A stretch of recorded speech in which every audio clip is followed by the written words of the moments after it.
bin hier mit Dennis. Glückwunsch zum deutschen Meistertitel. Ja, Mann! Endlich! Endlich! Von uns, von der Redaktion aus, Man of the Match gewählt. Wahnsinniges Spiel heute. Stellt euch bitte auf. Woran lag es einfach, dass sie es heute geschafft haben? Ich kann die wahrscheinlich nicht mehr genau beantworten. Soll ich da reingucken? Ich weiß es, mir scheißegal. Ich schau mit dir. Ich kann es dir nicht sagen, wir haben einfach den Willen gehabt, wir haben die Motivation gehabt über die Jahre, die ewige zweite, die auch nicht bleiben.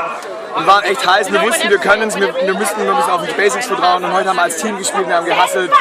Manchmal hat es geklappt, manchmal nicht, aber im Endeffekt haben wir 11-8 gewonnen, glaube ich zumindest, und das hat gereicht. Ne, 11-9, es war ein geiles Spiel.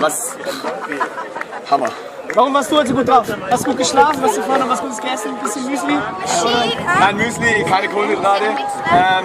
Warum ich heute gut drauf war, ich habe einfach mal getroffen. Chancentor habe ich abgelegt mit heute. Und ich hoffe, es geht so weiter. Also ich kann dir mehr weiß ich gar nicht, was ich sagen soll. Ja. Deutscher Meister. Herzlichen Glückwunsch, Dennis, herzlich verdient.